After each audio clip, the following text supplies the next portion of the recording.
Radio Lime News Update. നമസ്കാരം, lime news അപ്ഡേറ്റ്സിലേക്ക് സ്വാഗതം. വാർത്തകളുമായി ഞാൻ നിപിൻ.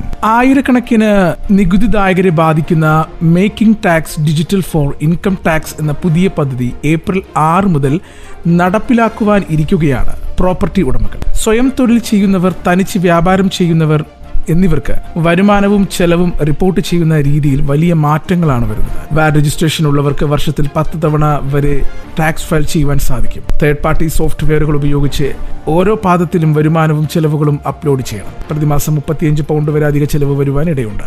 നിയമങ്ങൾ പാലിക്കാത്തവർക്ക് പെനാൽറ്റി പോയിന്റ് സിസ്റ്റം വഴി പിഴ ചുമത്തും. ആദ്യഘട്ടത്തിൽ 8,64,000 പേർ മാറ്റത്തിന്റെ നേരിട്ടുള്ള ബാധിതരാകും. അടുത്ത 2 വർഷത്തിനുള്ളിൽ 3 മില്യൺ ആളുകൾ വരെ പരിഷ്കാരത്തിന്റെ പരിധിയിൽ വരുമെന്നാണ് വിദഗ്ധർ മുന്നറിയിപ്പ് നൽകുന്നത്. അയർലൻഡിലെ ഗോൾവേ സർവകലാശാലയിലെ ഫുഡ് ബാങ്കിന് മുന്നിൽ വിദ്യാർത്ഥികൾ നീണ്ട ക്യൂ നിൽക്കുന്ന ചിത്രങ്ങൾ പുറത്തുവിട്ടതോടെ സമൂഹമാധ്യമങ്ങൾ വഴി ഇന്ത്യൻ വിദ്യാർത്ഥികളെ ലക്ഷ്യമാക്കിക്കൊണ്ട് വംശീയ അധിക്ഷേപം ഉയർന്നിരിക്കുകയാണ്. ക്യൂവിൽ നിൽക്കുന്നവരിൽ ഭൂരിഭാഗവും ഇന്ത്യക്കാരാണെന്ന ആരോപണവുമായിട്ട് സേവനങ്ങളെ ചൂഷണം ചെയ്യുന്നുവെന്ന വിമർശനങ്ങളും ഉയർന്നു വന്നു. ഇന്ത്യൻ സമൂഹത്തിനെതിരെ സൈബർ ആക്രമണം, സോഷ്യൽ മീഡിയയിൽ ഇന്ത്യക്കാരുടെ സ്വഭാവമാണിതെന്ന തരത്തിലുള്ള അപകീർത്തികരമായ കമന്റുകൾ വ്യാപകമായി പ്രചരിക്കുകയാണ്. കിട്ടുന്ന പണം സമ്പാദ്യമാക്കി ഭക്ഷണത്തിനായി ഫുഡ് ബാങ്കിനെ ആശ്രയിക്കുന്നുവെന്ന ആരോപണവും ഉയർന്നു വന്നിട്ടുണ്ട്. രാജ്യത്തിന്റെ വികസനത്തിൽ ഇന്ത്യക്കാരുടെ പങ്ക് നിർണായകമാണെന്നും ഇത്തരം വംശീയ അധിക്ഷേപങ്ങളെ കടുത്ത ഭാഷയിൽ അപലപിക്കുന്നുവെന്നും അയർലിഷ് അധികൃതർ വ്യക്തമാക്കി. സംഭവത്തെ തുടർന്ന് അയർലൻഡിലെ ഇന്ത്യൻ എംബസി സുരക്ഷാ നിർദ്ദേശം പുറപ്പെടുവിച്ചിട്ടുണ്ട്.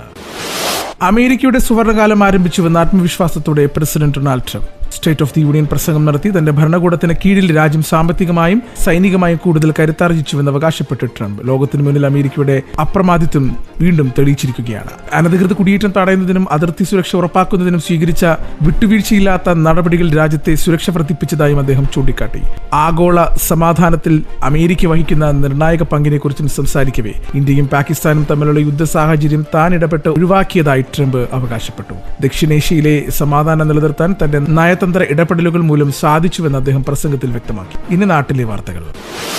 ഇ ബൈക്ക് ദീദി വനിതകൾക്കായി വനിതകൾ ഓടിക്കുന്ന 2-വീലർ ടാക്സി ന്യൂഡൽഹിയിൽ. നഗരത്തിലെത്തുന്ന വനിതാ വിനോദസഞ്ചാരികൾക്ക് സുരക്ഷിതവും സുഖയാത്രയും ഉറപ്പുവരുത്തുന്നതിനുള്ള പദ്ധതി ഉടൻ തുടങ്ങുമെന്നും അധികൃതർ അറിയിച്ചു. കുറഞ്ഞ നിരക്കിൽ പരിസ്ഥിതി സൗഹാർദ്ദമായി നടപ്പാക്കുന്ന പദ്ധതിയിൽ ഇലക്ട്രിക് സ്കൂട്ടറുകളും ബൈക്കുകളും മാത്രമായിരിക്കും ഉണ്ടാവുക. പ്രധാന വിനോദസഞ്ചാരങ്ങൾ, സ്മാരകങ്ങൾ തുടങ്ങിയ സ്ഥലങ്ങളിൽ നിന്ന് ഏറ്റവും അടുത്ത മെട്രോ സ്റ്റേഷനിലേക്കാണ് സർവീസ്. ഈ ടാക്സി സർവീസ് വനിതകൾക്ക് മാത്രമാണ്. പുരുഷന്മാർക്ക് ബുക്ക് ചെയ്താൽ ഈ ബൈക്കുമായി ദീദിമാർ വരില്ല. സഹകരണ വകുപ്പിന്റെ കീഴിൽ അടുത്തിടെ തുടങ്ങിയ ഭാരത് ടാക്സിയുമായി ചേർന്നാണ് ഈ ബൈക്ക് ദീദി സർവീസ് തുടങ്ങുന്നത്.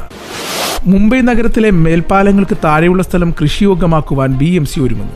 വെസ്റ്റേൺ എക്സ്പ്രസ് പാതയ്ക്ക് താഴെയുള്ള 24,000 ചതുരശ്ര അടിയിൽ പച്ചക്കറി, പഴം കൃഷികൾ ചെയ്യുകയാണ് ലക്ഷ്യം. മുംബൈ വിമാനത്താവളത്തിനടുത്ത് മെട്രോ സ്റ്റേഷന് സമീപം അടുത്ത മാസം പദ്ധതി ആരംഭിക്കും. വാഹനങ്ങളുടെ അനധികൃത പാർക്കിംഗ്, സാമൂഹ്യവിരുദ്ധരുടെ ശല്യം എന്നിവ ഇല്ലാതാക്കുവാനും പാലത്തിനടിയിലെ കൃഷി സഹായിക്കും. പാട്ടവ്യവസ്ഥയിൽ വിവിധ സന്നദ്ധ സംഘടനകൾക്കും വ്യക്തികൾക്കും മേൽപ്പാലങ്ങൾക്കിടയിലെ സ്ഥലം കോർപ്പറേഷൻ കൈമാറും. വീണ ജോർജിനെതിരെ കണ്ണൂരിലുണ്ടായ KSU ആക്രമണം കോൺഗ്രസിന്റെ ഹീന രാഷ്ട്രീയമെന്ന് മുഖ്യമന്ത്രി പിണറായി വിജയൻ. കണ്ണൂർ റെയിൽവേ സ്റ്റേഷനിൽ വെച്ചാണ് ആരോഗ്യമന്ത്രിയെ ആക്രമിച്ച് പരിക്കേൽപ്പിച്ചത്. അവിടെ ഉണ്ടായത് ഏതെങ്കിലും പ്രതിഷേധ പ്രകടനമല്ല, ഒരു കൂട്ടം അക്രമികളുടെ വിളയാട്ടമാണ്. പ്ലാറ്റ്ഫോമിലേക്ക് നടക്കുമ്പോഴായിരുന്നു മന്ത്രി ആക്രമിക്കപ്പെട്ടത്. ഇന്ത്യയിലെ ഏറ്റവും മികച്ച ആരോഗ്യ മേഖലയാണ് കേരളത്തിലേത്.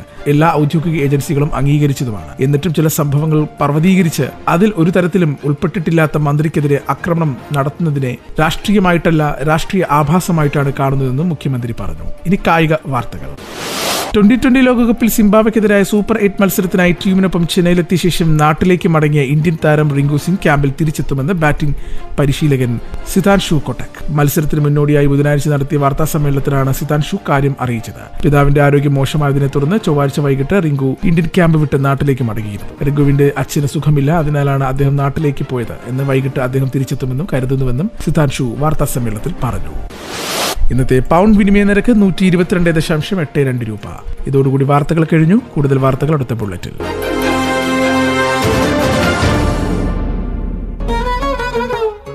കൂടുതൽ വാർത്തകൾക്കും വിശേഷങ്ങൾക്കുമായി റേഡിയോ ലൈം ആപ്പ് ഡൗൺലോഡ് ചെയ്യൂ. പ്ലേ സ്റ്റോറിൽ നിന്നും ആപ്പ് സ്റ്റോറിൽ നിന്നും.